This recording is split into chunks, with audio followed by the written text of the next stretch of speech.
ब्रह्मचारी को सबसे पहले अपनी रसना पर नियंत्रण रखना आवश्यक है। जबान पर, जबान बिगड़ी सब बिगड़ा। गंदे आचरण वाले, जिनको पवित्रता का ज्ञान नहीं, जिनको केवल अर्थ पिशाच हैं, नाना प्रकार की अपवित्रताएं करके तुम्हें भोजन परोसते हो, गरम गरम तुम्हारे सामने आया, तुम अमृत समझ के खा रहे हो, तुम्हारी बुद्धि नहीं खराब हो जाएगी? सबसे पहले सतमार्ग में चलने वाले को इस रसेंद्री को मारना होता है। रसेंद्री, ये जीत गए, सब जीत गए। और इस मार्ग में सबसे ज्यादा इसी को दुलार करने का अवसर मिलता है।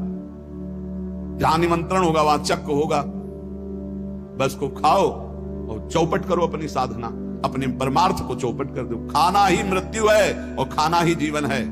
जो पवित्र भगवद अर्पित मित आहार करता है वो अपने जीवन को भागवतिक बना लेता। कितना खाओगे? याद रखो, परमार्थ में चलने के लिए रसेंद्री को बहुत शासन में जरूरत है, बहुत शासन की जरूरत है। रसेंद्री, अगर रसेंद्री आपकी छूटी हुई है तो कोई भी इंद्री आपके कब्जे में आने वाली नहीं। भोजन किया जाता है जीवन रखने के लिए, प्राणों का पोषण। और आप ये समझो, जैसे आप 400 ग्राम अन्न पा लिए तो आपकी जीवनी शक्ति उसमें पचाने में कम लगेगी और आपके चिंतन में ज्यादा लगेगी। 800 ग्राम डाल लिया।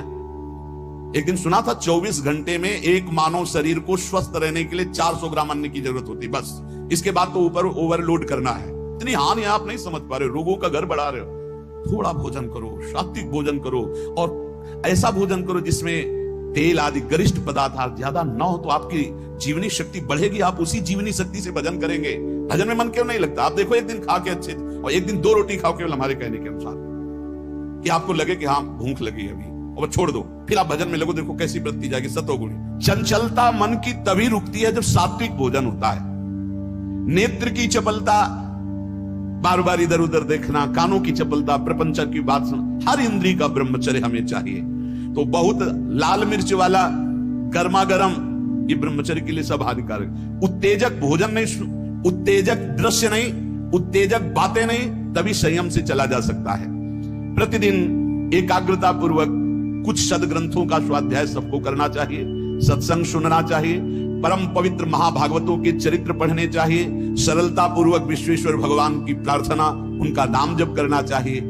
केवल ऐसे संयम से चलने से सबकी उन्नति का भाव जागृत हो जाता है, निस्वार्थ भाव जागृत हो जाता है। पूरे जगत का मंगल वो कर सकता है जो संयमी है।